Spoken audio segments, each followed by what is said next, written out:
So I have to tell you, Dr. Hollett has a moniker. He is known amongst the physicians as Pericardial Pete. Pericardial Pete it started in residency, and it refers to the fact that his heart is the favorite organ, but the membrane around the heart is even more of his favorite organ. That's right. Essentially what happened was I'm a cardiologist in Belleville. Oh. Okay, so there we go. I'm a cardiologist in Belleville. I've been here for about 9 years now, and when I was still in medicine, so doing that part of my residency, not yet cardiology, in order to be a cardiologist, you do medicine, like an internal medicine fellowship first, then you do cardiology. And so when I was in my 3rd year, I started doing these pericardiocentesis, and I guess fortunately I only have 2 thumbs, not 5, and so I was pretty good at it, so that's what they started calling me Pericardial Pete, so I guess it sticks. Anyway, echocardiography in the ICU, what I just wanted to talk to you about was sort of just a brief talk about one of the machines that we use in both the emergency room and in the intensive care unit. It's essentially a portable ultrasound machine. And the beauty of this thing is that you don't need to wait for anything. When you see the patient, you've got the portable ultrasound machine within 10 to 20 feet of you. If you need to assess a patient for certain life-threatening conditions, you don't need to wait for anything. So commonly what we end up doing is someone comes into the emerge, or they're in the ICU and they're in extremis. You don't need to wait for an x-ray, you don't need to wait for a test, you just pull up that machine there, take a picture of whatever organs are that you want to do, and you can rule out or rule in several of the sort of major life-threatening problems that will kill a person if you don't figure it out quickly. We've had one in the ICU now essentially ever since it became closed, so the new model of the ICU, and one in the emergency department prior to that. It has clearly saved people's lives and made the diagnosis of life-threatening conditions really quick. So now what it can't do is this. This is a 3-dimensional ultrasound of a fetus, right? This is not a real fancy ultrasound machine that we have. The one that we have just tells you the basics of what you need to know. This kid, I said, it's a 3D ultrasound of a fetus, query calling a cat. In fact, I think the baby's actually, that's a fetus, so in utero. I think the baby's saying, I'm ready. Take me out.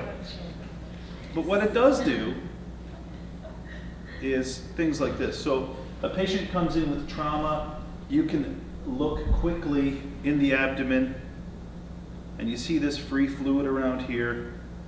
This person needs to have a surgery soon, or they're probably going to die, right? And so when the emergency doctor walks in with that ultrasound machine, he looks at them, puts it on. Within 2 or 3 minutes of the ultrasound machine, he can say, I'll tell you what, I'm not sure everything that's going on, but this guy's going to surgery, right? So it's clearly a life-saving procedure. It also does things like this. So one of the other things it does, someone comes in with belly pain, they're not feeling well, vague symptoms. This person here, they've done a quick ultrasound of the abdomen. In the first case with trauma, they looked at the defined free fluid in the abdomen. This person needs surgery. In this case, they looked at the aorta. Have you ever heard of someone who has a AAA or an abdominal aortic aneurysm? That's what this person has, is a leaking aneurysm. This guy's in the ambulance probably before he goes anywhere else, straight down to Kingston for emergent surgery. The thing with some of these diagnoses is that the person comes in sometimes looking very unwell, sometimes not looking that unwell at all, especially with these abdominal aortic aneurysms. And the ultrasound machine really helps people. Now, just to kind of go back one step, I'm a heart guy, right? I'm a cardiologist. I don't spend a lot of time worrying about things outside of here, sort of thing. But, and so why am I telling you about all these things? Well, it's the next case. And so the case was an elderly patient presented with increasing shortness of breath, smothering feeling, no chest pain, bit of swelling in the legs, brought in because of worsening symptoms, and just did not look well, right? Didn't have any fever, didn't have any cough, didn't have any rash. When you looked at them, they were just in the bed, and they kind of looked blasé more than anything else. Kind of sick looking, but nothing that you could, from the end of the bed, put your finger on. Their blood pressure was low though, and their heart rate was up. So it's a clear sign that there's something going on. Most commonly when someone comes in like this, you gotta think they're infected. They've got a pneumonia or urinary tract infection, they got sepsis. They're potentially in big trouble, and common things being common, you would think they have sepsis.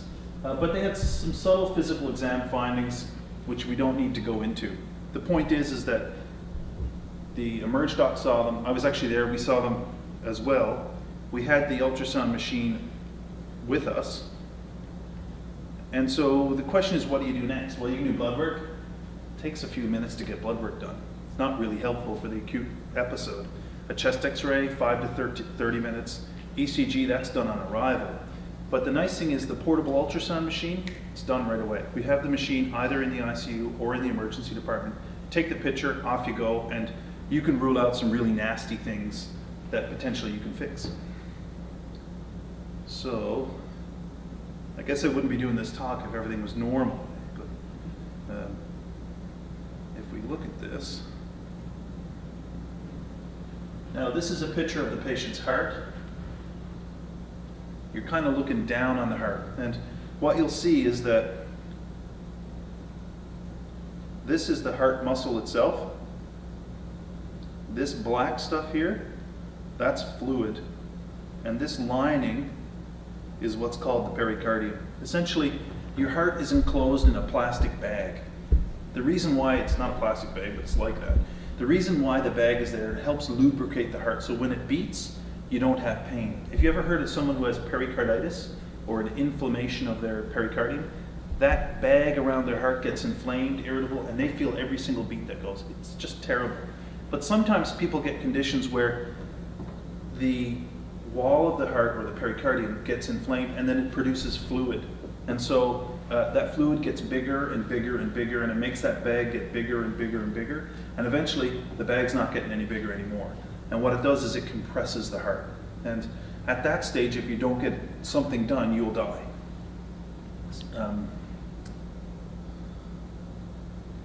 Did anybody watch Downton Abbey? Yeah. Yeah, in one of the first seasons that the farmer or whatever had the problem where they stuck the needle in his heart and drained it off, he had tamponade. Right. The problem is with this is that when you look at this person's heart, this is what's called the left ventricle. Right here is where the blood goes. Normally the blood comes from here, into here, and out to the rest of the body. There's almost no space in here, right?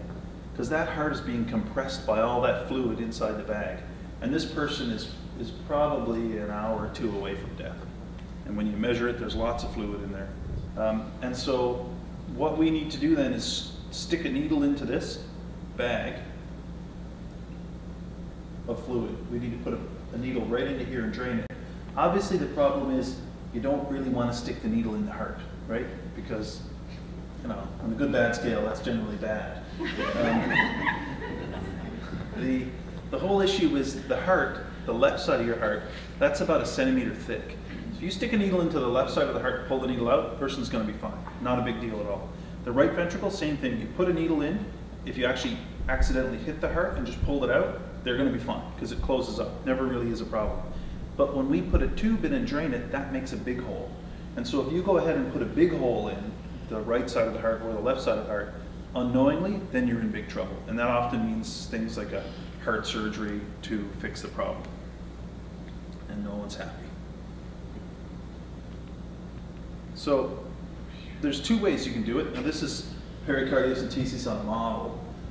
That's a sort of rubber mannequin model there. But essentially you stick the needle in here, aim for the back of the shoulder, put the needle in with a bit of negative pressure until you hit something. And blood, you can see that the person there's got blood coming out and they're good. That is the old way that we used to do it, or in an emergency situation when you don't have an ultrasound. The problem with that way is that you can imagine that doing a procedure blind in a heart is not without risk. And so the quoted risks from that procedure, doing it that way, is about 5% of a serious complication.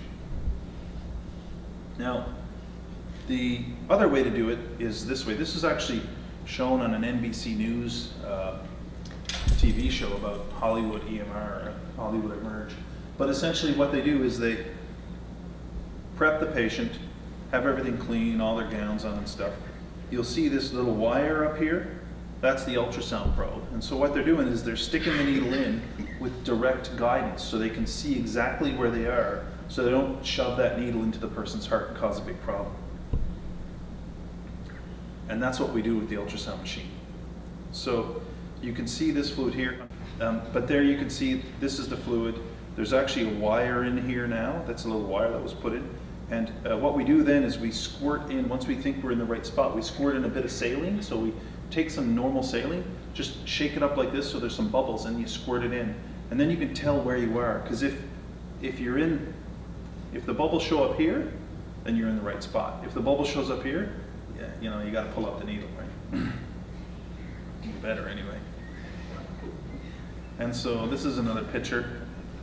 This was stuck in, and then, wait, there we go. And so now you can see we're halfway through the procedure.